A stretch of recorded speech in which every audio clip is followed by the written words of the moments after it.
की शुरुआत होते ही हमें दिखाया जाता है कि वकांडा मुल्क का राजा जिसका नाम टिचाला है एक बहुत ही खतरनाक बीमारी से लड़ रहा है। एक ऐसी बीमारी जिसका इलाज वकांडा के पास है ही नहीं। तो अपने भाई टिचाला की जान बचाने के लिए उसकी बहन शूरी अपनी लैब में कई सारे टेस्ट कर रही होती है ताकि किसी तरह वो एक नकली जड़ी बूटी बना ले जो बहुत ही ताकतवर है, जिसके बाद उसकी ड्रिंक बनाकर वो टिचाला को पिला दे और उसकी जान बच जाए। दरअसल इस वक्त वकांडा में वो जड़ी बूटी एक भी नहीं होती। शूरी यहाँ पर बहुत कोशिश करती है मगर फिर भी उस जड़ी बूटी को बनाने में कामयाब नहीं होती। यहाँ पर वो अपने रोबोट से भी अपने भाई के बारे में पूछ रही होती है, जिस पर रोबोट कहता है कि टिचाला की हालत बहुत ही नाजुक है, उसका बचना बहुत मुश्किल है, उसके दिल की रफ्तार भी लगातार नीचे गिर रही है। और अब इसकी फौरन ही बाद शूरी के पास उसकी माँ रमोंडा आती है जो कहती है बस रुक जाओ शूरी, अब ये सब करना बंद कर दो, कोई फायदा नहीं है क्योंकि टिचाला अब नहीं रहा, वो मर चुका है। ये बात बताते ही शूरी और उसकी मोम रमोंडा दोनों ही रोने लगती है। अब अगले ही दिन टिचाला का फ्यूनरल किया जाता है, यानी उसे दफनाया जाता है, जहाँ वकांडा के सभी लोग अपने राजा टिचाला को बड़े अच्छे से आखिरी गुड बाय करते। अब ऐसे करते करते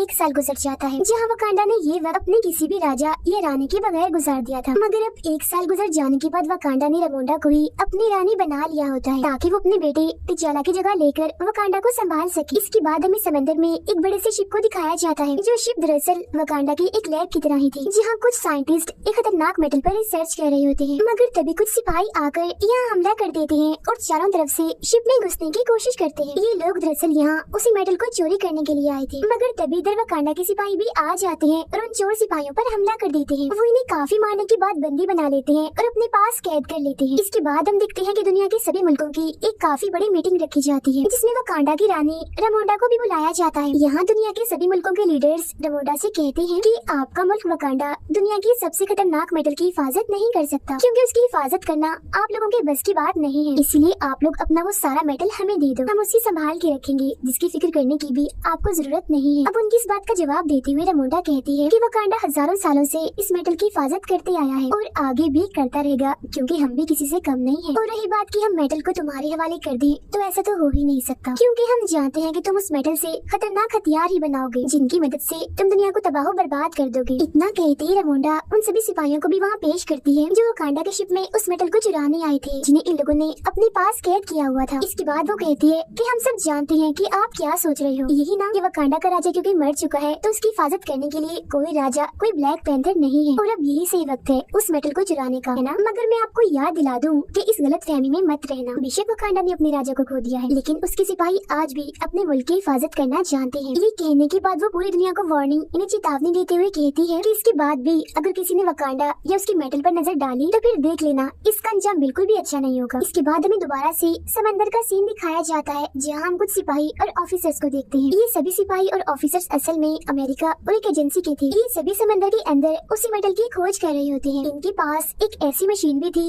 जो उस मेटल को ढूंढ सकती थी, जहाँ पे इसी मशीन के जरिए उन्हें पानी में एक जगह आखिरकार इस मेटल के बारे में पता लगता है। तब उस मेटल को देखने दो ऑफिसर्स पानी में जाते हैं, मगर फिर तभी उन लोगों पर हमला हो जाता है, और हमला करने वाले और कोई नहीं बल्कि नेमोर के शहर के सिपाही होते हैं। नेमोर के इस शहर का नाम टालोकान होता है, जिसे हम अटलांटिस के नाम से भी जानते हैं। अब यहाँ पर टालोकान के लोग सभी अमेरिकन सिपाहियों को मार देते हैं। फिर इधर हमें ये भी पता चलता है कि जब हजारों साल पहले आसमान से ये मेटल जमीन पर आया था, तब वो वकांडा के साथ साथ टालोकान के समंदर में भी गिरा था। मतलब कि ये मेटल वकांडा के अलावा टालोकान के पास भी है, जिसे चुराने ही अमेरिकन सिपाही आए थे। पर अब क्योंकि उनके पास ये मेटल है, तो टालोकान के सिपाहियों ने भी इससे अपने हथियार बनाए हुए। नेमोर जो हथियार इस्तेमाल करता है, जो एक रॉड है, वो भी इसी मेटल का ही बना हुआ है। उधर रमोंडा अपनी बेटी शूरी को एक नदी के किनारे लाती है, जहाँ रमोंडा अपने सफेद लिबास को जला देती है, जो उसने अपने बेटे टिचाला की मौत की वजह से पहना हुआ था। ऐसा उसने इसलिए किया ताकि वो अपने बेटे की मौत के गम से बाहर आ जाए। असल में ये वकांडा के लोगों की सोच होती है कि अगर हम सफेद लिबास को जला दें तो मरने वाले के गम से हम बाहर आ जाएंगे और हमें उसकी याद भी नहीं आएगी। मगर क्योंकि शूरी इन सब पर यकीन नहीं करती थी, तो वो अपना लिबास नहीं जलाती। लेकिन यहाँ पर दोनों ही माँ बेटी फिर भी टिचाला की याद में रोने लगती है। इतने में ही नेमोर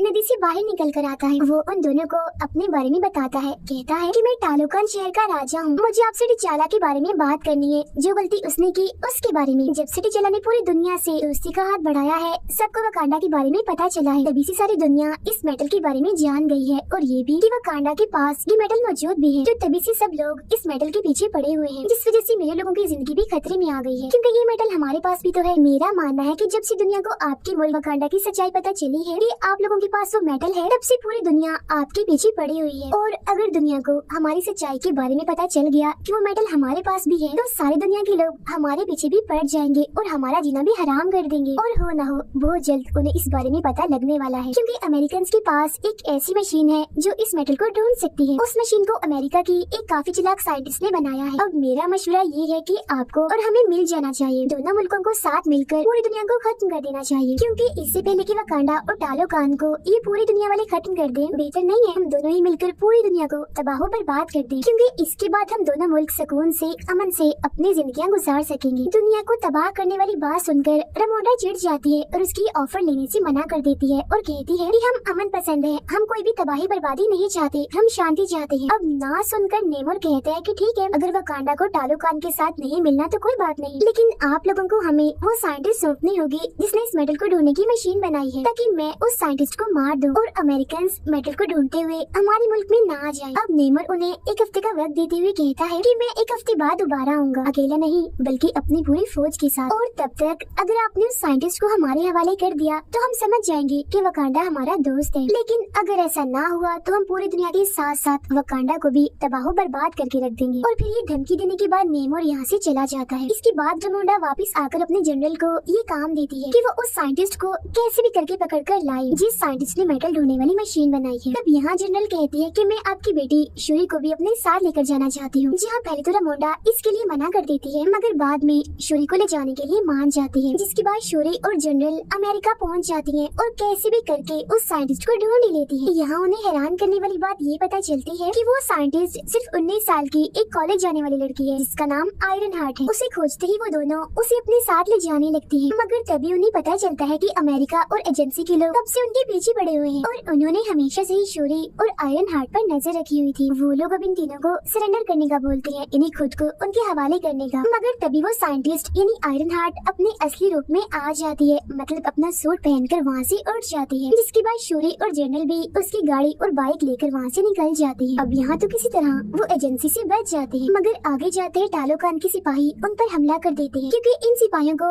नेमोर ने ही भेजा होता है ताकि वो आयरन हार्ट को पकड़कर नेमोर के पास ले आए। यहाँ टालोकान के सिपाही जनरल से काफी लड़ाई कर रहे होते हैं और आयरन हार्ट को अपने साथ ले जाने की कोशिश करते हैं, मगर जवाब में जनरल भी उनसे लड़ती है और आयरन हार्ट को बचाने की कोशिश करती है। लेकिन क्योंकि टालोकान के सिपाही काफी बहादुर थे, इसलिए वो जनरल को हरा देती है और फिर आयरन हार्ट के साथ साथ शूरी को भी नेमोर के पास ले जाते हैं टालोकान में। जब अकेली जनरल वापस लौटती है तो रमोंडा को इस सब के बारे में बताती है, मगर उसे बात सुनकर बड़ा ही गुस्सा आता है कि जनरल होकर उन दोनों को नहीं बचा पाई, इसीलिए वो इसे जनरल वाले ओहदे से हटा देती है। इसके बाद रमोंडा पुरानी जनरल जो कमांडर भी थी उसके पास जाती है, जो पहले वकांडा के लिए काम कर चुकी थी। रमोंडा का मानना था कि वो कमांडर दुनिया के अलग अलग मुल्कों में जा चुकी है और किसी दूसरे मुल्क में कैसे घुसा जाता है इस बात का तजुर्बा उसके अलावा और किसी के पास भी नहीं, तो जरूर यही टालोकान जाकर उसकी बेटी शूरी और आयरन हार्ट को बचा सकती है। रमोंडा सारी बात कमांडर को बताती है, जहाँ वो शूरी और आयरन हार्ट को वापस लाने का बोलती है। जिसके बाद वो कमांडर सीधा टालोकान पहुंचकर वहाँ के काफी सारे सिपाहियों को मार देती है और उन दोनों यानी शूरी और आयरन हार्ट को भी बचाकर वापस वकांडा ले आती है। लेकिन यहाँ हम जान पाते हैं कि जब शूरी और आयरन हार्ट नेमोर के पास थी, तब शूरी ने बार बार नेमोर को समझाया था कि आप आयरन हार्ट को मत मारिए, इसका कोई कसूर नहीं है, और इसी दौरान नेमोर ने भी उसे शुरुआत से अपनी सारी बात बताई होती है। जहाँ अब हम भी नेमोर के बारे में शुरू से ही जान पाते हैं। हमें पता चलता है कि नेमोर की उम्र 450 साल है, जहाँ 450 साल पहले नेमोर के जो माँ बाप थे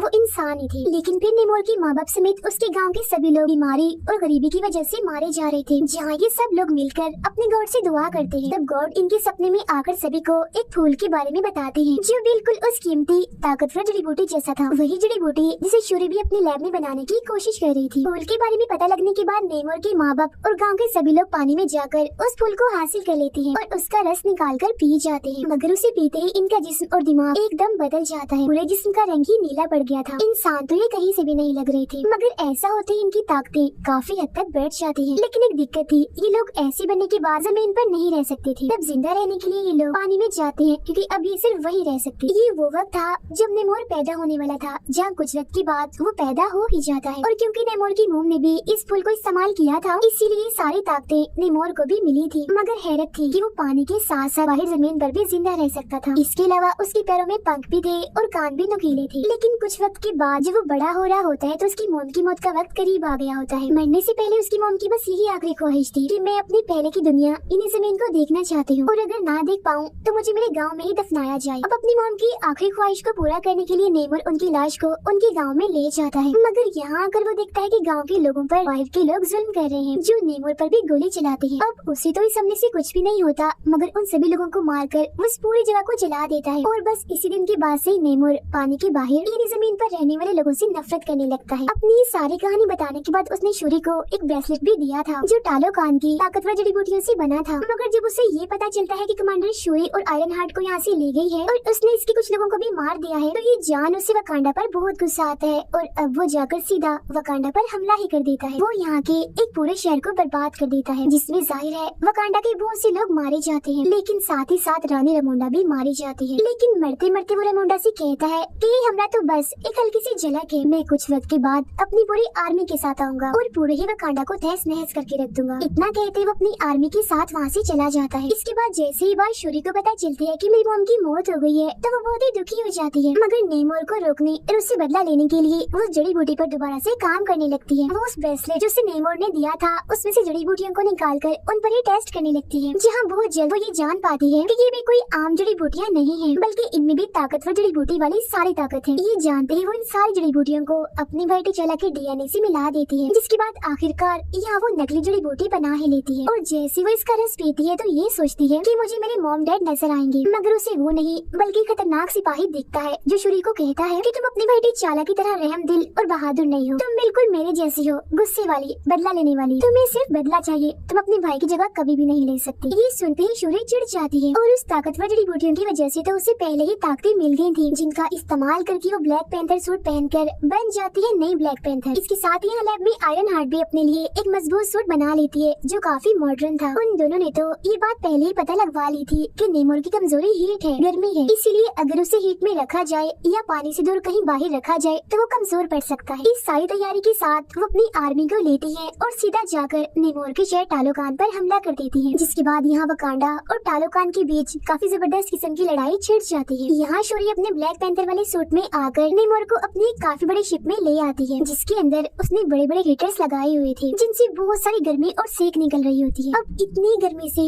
नेमोर कमजोर तो पड़ता है, मगर क्योंकि उसके हाथ में उसका हथियार था, यानी वो रॉड जो खतरनाक मेटल से बना था, उसकी मदद से वो उस पूरी शिप को भी तबाह कर देता है, जिसके बाद अब वो शिप नीचे गिरने वाली होती है। मगर शूरी यहाँ अपनी ताकत लगाकर कैसे भी करके शिप को उड़ाकर एक रेगिस्तान में ले जाती है, ताकि वो नेमोर को पानी से दूर रख सके, उसे कमजोर करने के लिए। अब रेगिस्तान में आकर नेमोर और शूरी के बीच काफी खतरनाक लड़ाई छिड़ जाती है, जिसमें नेमोर अपने रॉड को शूरी के पेट के आर पार कर देता है, जिससे वो काफी कमजोर हो जाती है। ऐसा करने के बाद वो पानी की तरफ वापस जाने लगता है, ताकि उसे दोबारा से ताकत मिल सके। मगर पानी तक जाने से पहले ही शूरी अपने टूटे हुए शिप को तबाह कर देती है, यानी उसे उड़ा देती है, जिससे निकलने वाली आग से इतनी गर्मी पैदा हो जाती है कि नेमोर कमजोर होने लगता है। जिसके बाद वो उसी के हथियार से नेमोर पर हमला कर देती है और कहती है कि या तो तुम इस जंग में हार मान जाओ या मैं तुम्हारी जान ले लूंगी। अब यहाँ तुम्हारे लिए हार मानना ही बेहतर है, क्योंकि अगर तुमने जंग ना रोकी तो बाकियों के साथ साथ तुम्हारे लोग भी मारे जाएंगे। वो शूरी की ये बात मान जाता है, इसीलिए उसके सामने हार मान जाता है। वो दोनों अब एक साथ मिल जाते हैं और अपने लोगों के पास आकर जंग को खत्म कर देते हैं, जिसके बाद अब ये दोनों एक दूसरे के दोस्त बन जाते। सब कुछ बिल्कुल ठीक हो गया था, दोनों मुल्कों के लोग बहुत खुश रहने लगे थे। लेकिन यहाँ हम जान पाते हैं कि वकांडा का ये असूल है कि किसी भी इंसान को राजा या रानी बनने से पहले खुद को साबित करना होता है। उसे अपने मुल्क में होने वाली तलवारबाजी और लड़ाई में जीतकर ये साबित करना होता है कि मैं सबसे बहादुर हूँ, मैं ताकतवर भी हूँ